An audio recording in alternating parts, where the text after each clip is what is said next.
তো হ্যালো ভাইরা, সবার কি অবস্থা? আসলে সবাই ভালো আছো। তো আজকে আমি চলে আসলাম নতুন একটা ভিডিও নিয়ে আবার আপনাদের মাঝে। তো শেখ হাসিনা সরকারের পাল্টানোর পর, মানে শেখ হাসিনা সরকার পাল্টানোর পর নেতাদের যে অবস্থা হয়েছে, মানে এই বাড়ি দেখেই বোঝা যায় ভাই। এমপিদের অবস্থা, নেতাদের অবস্থা যা হয়েছে তাই বাড়ি দেখে বোঝা যায় যে আমার ভাই সাধু ইট্টা থেকে। তো গাইস, এটা একটা সুইমিং পুল, ওইটা একটা সুইমিং পুল ভাই। কত সুন্দর একটা জায়গা ছিল ভাই।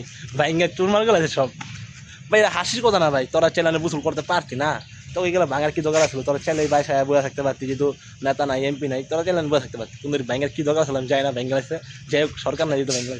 এখানে কি সুন্দর জায়গা, অনেক সুন্দর জায়গা, কত সুন্দর সুন্দর গাছ, কিন্তু সব ব্যাঙ্গের চুরমার গেল। তো আমি পড়া দেখানোর চেষ্টা করবো আজকে, দেখাতে কি দেখাতে পারি আমি।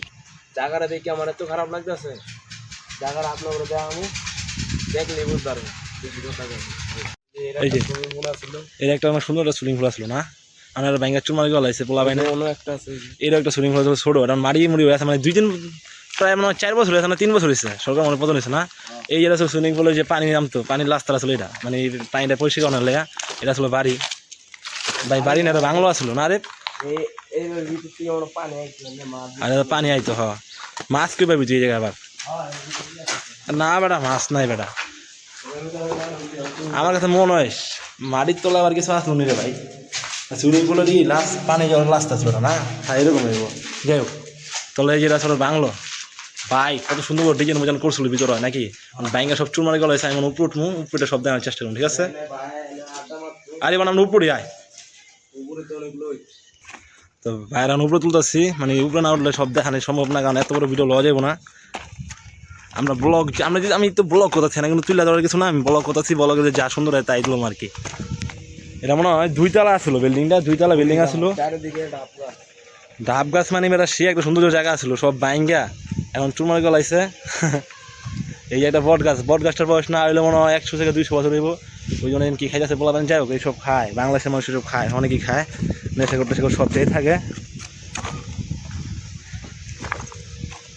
আমি যে চেষ্টা করি পড়া দেখা যায় পারবো না, কত বড় জায়গাটা নিছিল দখল করে, মানে সরকার থেকে দখল করে কত বড় জায়গা নিছিল। আর এখন এই জায়গা সব জনগণের। তো ভাই, এটাই বাস্তব, এরকমই হয়। কারণ যতদিন তোমার শক্তি আছে, যতদিন তোমার পাওয়ার আছে, ততদিনই তোমার জোর। তোমার পাওয়ার শেষ, এখন তুমি গেছো বিদেশ, আর তোমার এই যে বাংলো টাংলো পরে কি কয় যে সুন্দর সুন্দর যে রাজার হালে আসলে এই জায়গায়, বা তোমার যে বাংলাদেশে একটা মানে একটা ছিল, সম্মান আসলো, সব শেষ। এখন তুমি বিদেশ গেছো গা, এখন তোমার অনেক মানুষ অনেক কিছু কয়, তো আমার কিছু বলার দরকার নাই। কিন্তু এই জায়গা গেলে তুমি হুদাই এনে ফালা হয়ে গেছো। আগে মানুষ ঢুকতেই জানা, এখন হিরোইন মানুষ তো দূরে, মানুষ তো মানুষ না, খালি হিরোইন ছিলা, গাঞ্জুটিরা সবাই যে আড্ডা মারে। তোমার বাড়ি মারির কি অবস্থা আছে, সব ভাঙ্গা চুনার গলাইছে, দেখলাম মায়া লাগে, সব ভাঙ্গা চুনার গলাইছে এলাকার পোলা বাইনে। দেখে মনে হচ্ছে 100 বছর বয়স গাছটার। ভাই রে ভাই, গাছটা একটাবার গাছের চা জায়গা রে, না হলে মনে 100 বছর বয়স হবে গাছটা, আর 100-200 বছর বয়স হবে গাছটা। কি অবস্থা? হ্যাঁ ওর সেই লাগে জায়গাটা যাদের ওই যে ভাইয়েরা, ওই যে 8টা বাড়ি, ওই জায়গায় 8টা বাংলো, মানে যে মানে আড্ডা মারতে হয়, অনেক সুন্দর জায়গা। নিজেদের পাথর, মানে পাথর দিয়া পুরা যাবার সিমেন্টের কি দিচ্ছে দিয়া কাজ করতে সুন্দর করে ভাই। এত সুন্দর জায়গা, এত রাজকীয় হালাইভাবে থাকতো, আজকে পোলায় কই বিদেশ, মানে সব কিছু হালাইছে গা, মানে সরকার নাই যেহেতু আর কি করবো, পলাইছে। কি সুন্দর করে সাজাইছিল জায়গাটা, হ্যাঁ। আর ওইটা হচ্ছে যে আর মানে ওইটা মানে মেন বাড়ি আসলো না, এটা মেন বাড়ি আমি কইতেই না স্বাভাবিকভাবে, আমি কিছু ঢুকিনে করতে পারি না ভাই।